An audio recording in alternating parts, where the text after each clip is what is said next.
may-ari ng bahay, just in case makasalubong niyo po sila mamaya, pamilya po kayo sa kanila.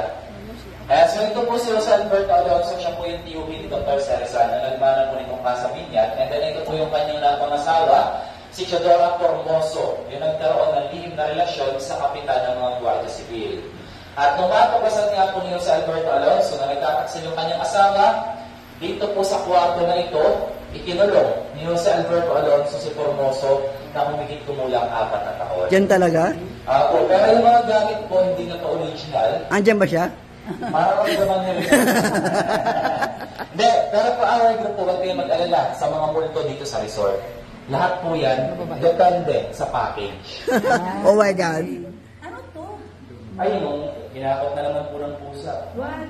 Ano po yan, bunga nito nung puno po sa kabila. Yung puno po Yung actual bed. Kahoy, no? dito. Oh, si Dora Alonso. Part ng tour yan. Palinis ko na ako. Inaakit nga po nila yun dyan. Anong puno yan? Dimala po. Di mala? Di malaman ko ng tawad. Di malaman ako ang tawala. Ako, sabi na iba, mga nasa around 50 to 60% original lang po. Kasi po yung mga parte ng bahay na made of stones and bricks, they're just reproduction. Okay. So mostly po yung mga kahoy lang. Pero for this house po, Casa Binyan, it's around 10% original only. Kasi po, noong mga time na binabakas yung bahay, pinigilan ng mga tiga-Binyan. So hindi po itinuloy.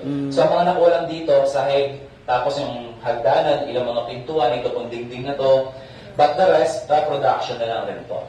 Kasi yung ceiling po natin, hindi na rin original. Kaya sige po, bigyan ko muna kayo ng time para mag-picture taking.